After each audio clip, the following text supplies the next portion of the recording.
Hello. Let's see together what happens when our money is less than before, when an investment didn't go well, when the salary decreased, when we lost an income. What is the impact on us and our lives when our wallet loses the size it used to have? Are we upset? Are we sad? Do we get angry? Do we lose interest in life? Do we close ourselves off? Of course you will be sad. No one would throw a party in this case. But life always calls us to continue, and that is why we will see together today how to do that.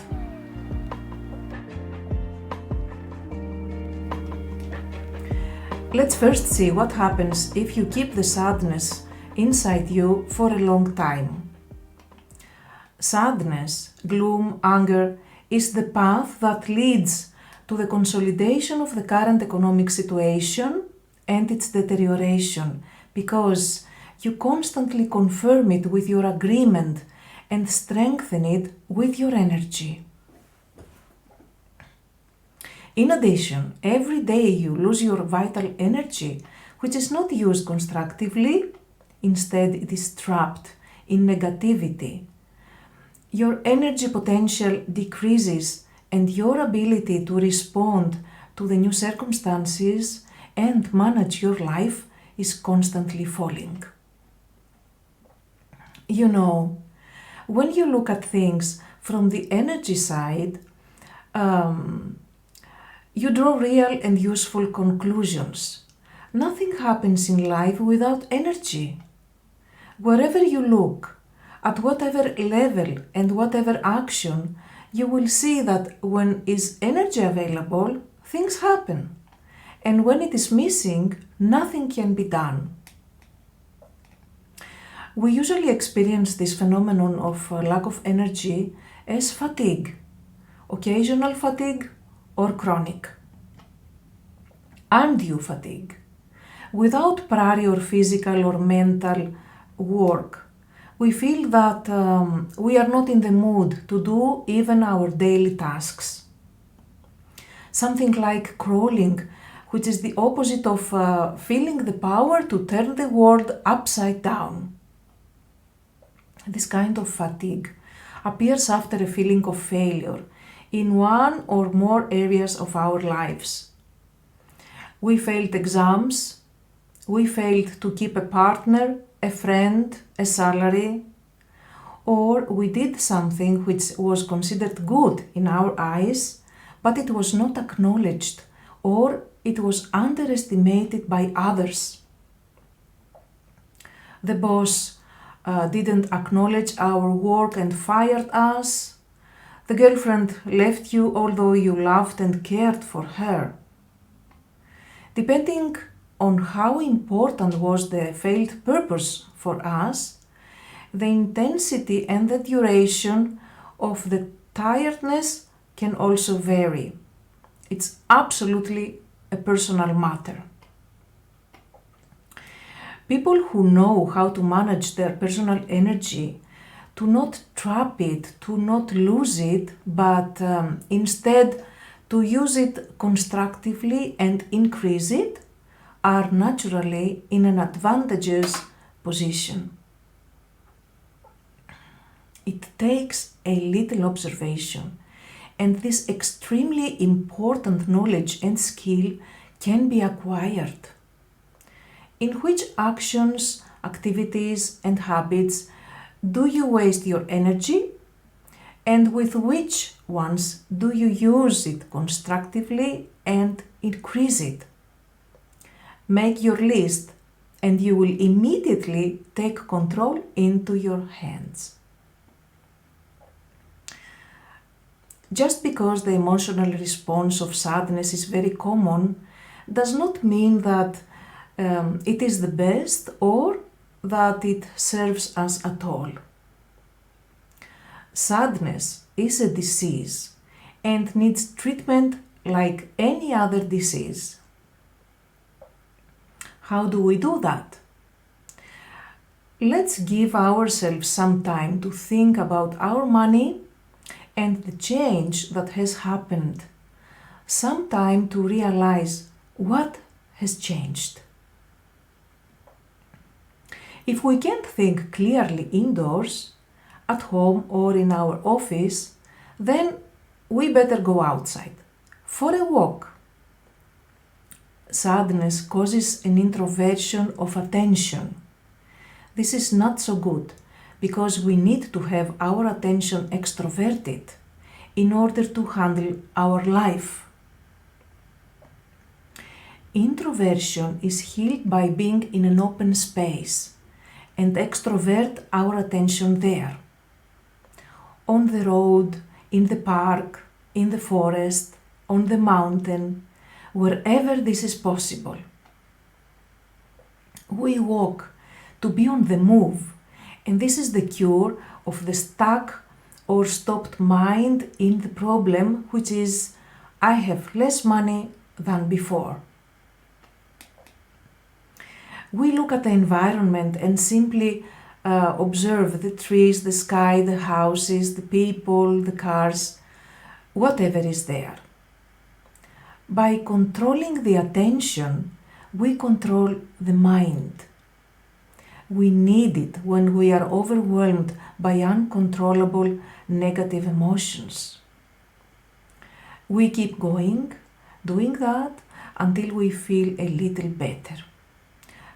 This simple method works very well, and you should use it as often as you need it or like it. Let us now look at the situation. Let us reflect a little on it. Now, we have less money than before. What is really changing? Our purchasing power has decreased. Our self-worth, our abilities, our skills, our good character, our lifespan have not been diminished. We have not been abandoned and will not be abandoned by sincere and true friends. It is precisely here that we need to return to the fundamentals of life. Why did we come here? Why did we decide to play the game of life? Some of you already have the answer, and some may be wondering. I can tell you my opinion. We are here to improve experientially the quality of life while enjoying the life that unfolds in front of us like a miracle every moment. You know, when we are about to lose peace of mind and control of ourselves, as we dive into the incredible complexity of the life's game, what will always save us is getting back to the most fundamental truths. Getting back to base, like the military does after an exhausting battle.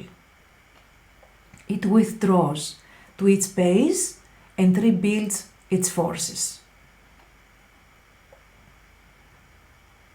Improving the quality of life means learning how to bring about the result I want on myself, others, and everything that is within my sphere of action and influence. In other words, I become creative and effective. Quality is when things are in order and in a good condition, so they serve the life's needs. It doesn't matter how many pairs of shoes I have, but whether I have the right ones for my activities, maintained and well preserved, so that I can wear them and go out. I have quality when I am in harmony and good cooperation with the other people while doing my daily activities, so that life goes smoothly and does not get blocked. It doesn't matter if my car is cheap or expensive. What matters is to drive it with respect for pedestrians and other drivers. Then I am a person of quality, and this hardly depends on my monthly income.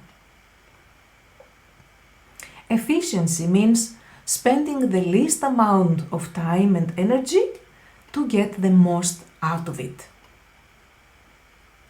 When we had more money, which is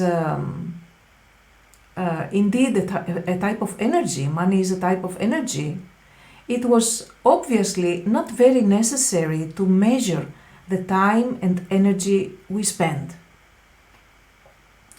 Many times we may have spent a lot for a poor result without caring.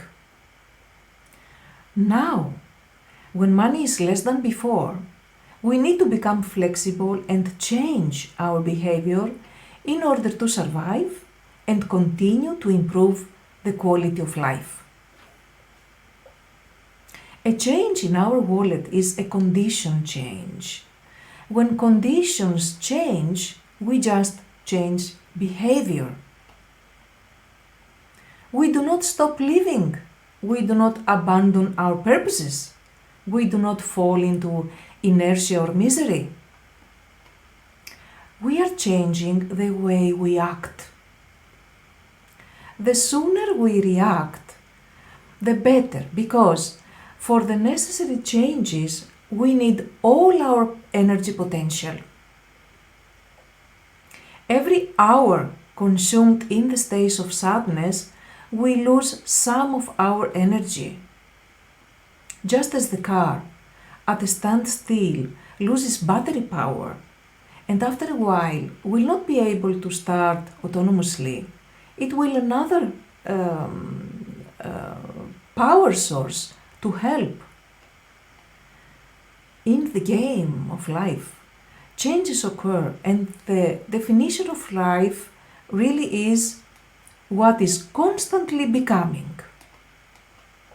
It is the opposite of something that would be absolutely stable and immovable. Each change requires a different handling. It needs another behavioral pattern that matches the new data and parameters. When money is plentiful, we become more consumers, since we have enough money to buy everything we need from other people who produce it for us. A finished product is clearly more expensive than the raw materials needed to produce it, since the time and energy spent by the producer were added to its value. When there is less money, we become flexible, inventive, and finally capable. We use our creative imagination to find ways to do and get everything we want for less money. Why not produce something ourselves? Why not buy a second-hand item or maintain and repair a garment instead of throwing it away? Of course, we will spend our time and energy, but we will maintain the quality of having what we need, and at the same time, we will become more capable. It is not at all necessary to lower our quality of life. We just need to find different ways to keep the level high or even raise it. We need to be willing to change the way we manage space, time, matter, and energy. A very good criterion before making decisions is how much more good my decision will bring and how much less harm. Absolute good or absolute bad does not exist. An apartment building will house 8 families, but in order to build it, it had to demolish a beautiful neoclassical building that beautified the neighborhood. Always, something is gained and something is lost. The question and criterion is how much. We can give a bit of a time to see if we really need a new couch. Desire can often be an uncontrollable force that leads us to actions that do not really raise our quality of life, but instead simply make our wallet thinner.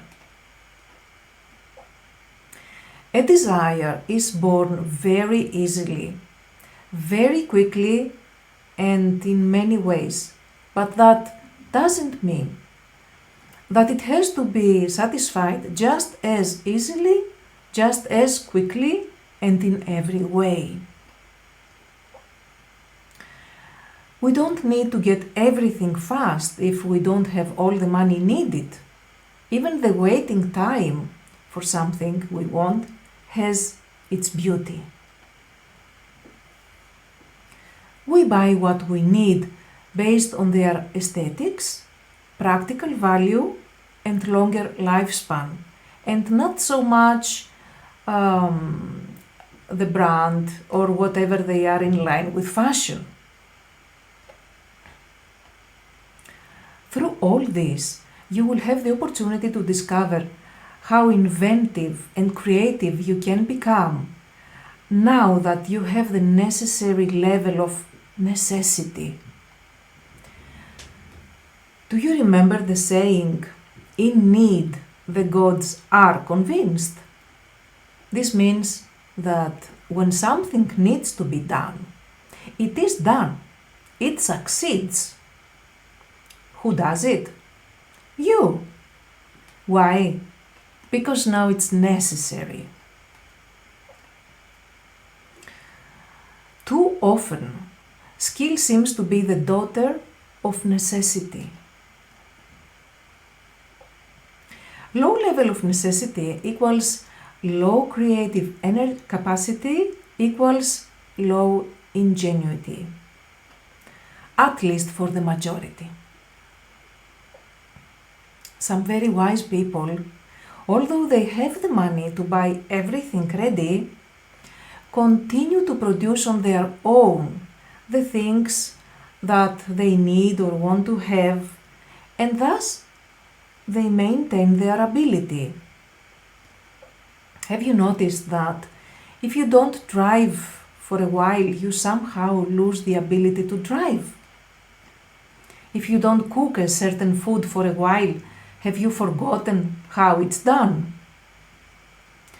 A skill does not decrease only when practiced. It is, of course, easier and quicker to regain a skill that has been on the shelf for a long time than to build it from scratch.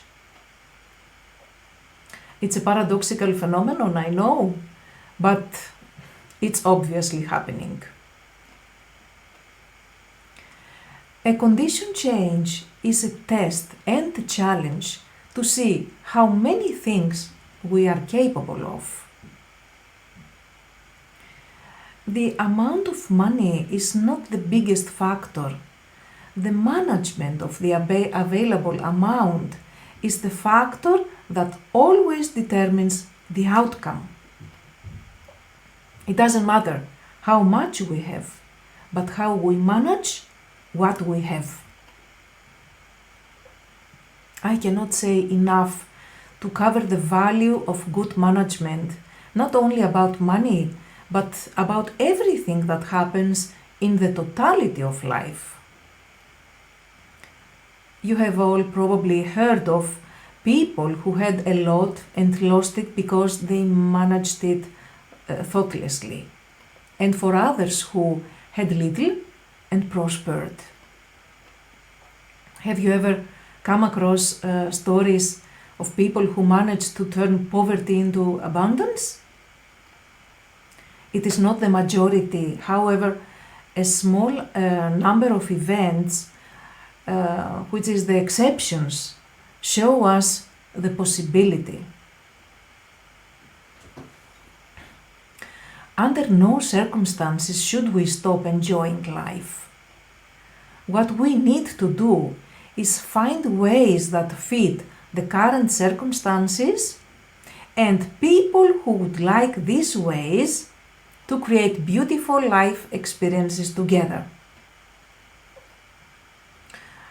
Don't wait for someone to invite you because you might be waiting a century. Only the stones are waiting for someone to move them. Make a suggestion. Create a plan yourself. The others will thank you. Life is the creation of events. The more events we create, the more alive we are.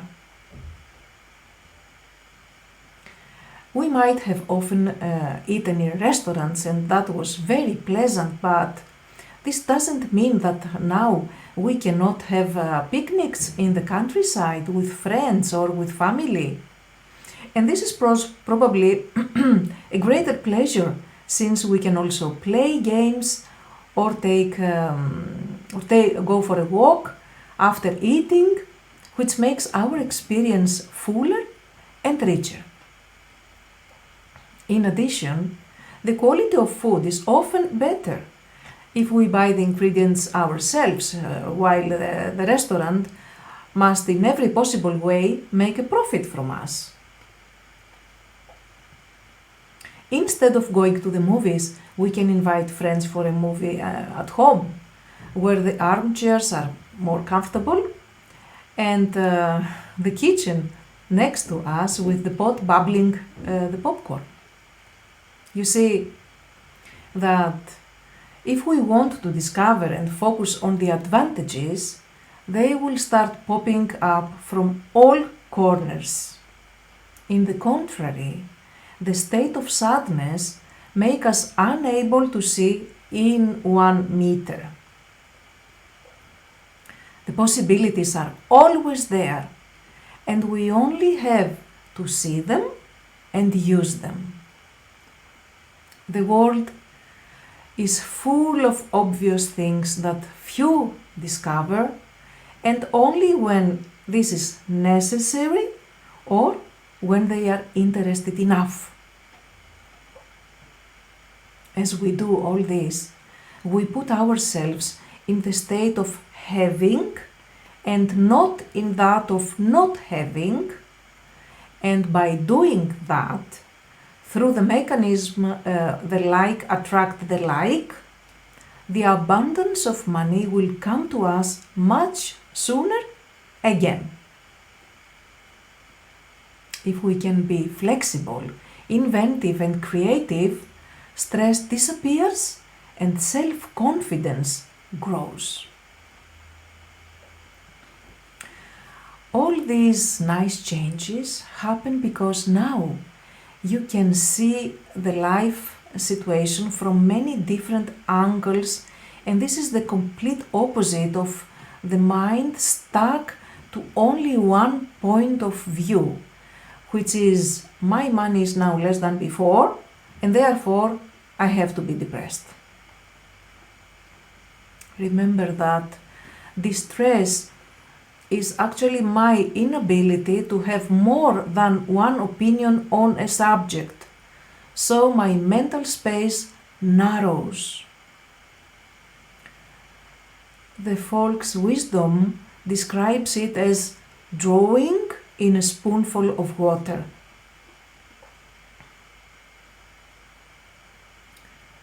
We need food, clothes, shoes, shelter, and other necessities in order to survive. We cannot eat the money, we cannot wear them or cover our head with them.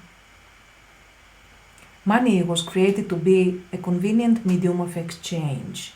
It was, is, and always will be a medium of exchange. In whatever form they exist, paper, metal, plastic, or electronic. Money is important, but it is not one of the values in life. If we give to the money a value that it really doesn't have, then we are going down the wrong path. The greatest reward for all the effort and hard work of life is communication, not money. Remember a time when someone paid you and said a good word with a smile, gave you an acknowledgement for the work you offered? And a time when he paid you and didn't even look at you? Did you feel a difference? Remember what you wanted to do when you were paid your salary. Wasn't it to go home and take the family and go out to see more people, talk to friends, share beautiful moments? Communication is the basis and foundation of every joint action, every creation of dynamics of existence. We communicate more to survive better. Now that there is less money, take the opportunity to connect more with family, friends, get and give help, and enjoy the feeling of humanity and togetherness. The team has more potential than the individual, and the team really takes care of its members. It is like an entity whose purpose and destination is the well-being and success of the people who make it up. Have you ever had the experience of climbing a mountain with a group? As long as the hikers are all together, they have more strength to climb the mountain. And if one stays behind, it becomes more difficult for him. Magically, members of a good team honestly care about the other members. A team has greater intelligence because it gathers the intelligence of its members. It has more knowledge because it gathers the knowledge of all its members. It has greater wealth than the individual since all persons contribute. Think of a table where only one person brought his food and a table where 3 or 5 people brought their food and shared it with each other. Which of the two tables is richer? Every life experience offers us knowledge that translates into personal wisdom. We learn by observing ourselves and others. We learn life as we live life. Living with plenty of money teaches us something. Living with less money, again, teaches us something. And all this while enjoying the miracle of life that unfolds every moment in front of our eyes. Thank you for listening. And if you want a more personal approach, please email me to the address just below this video. I wish the best for you.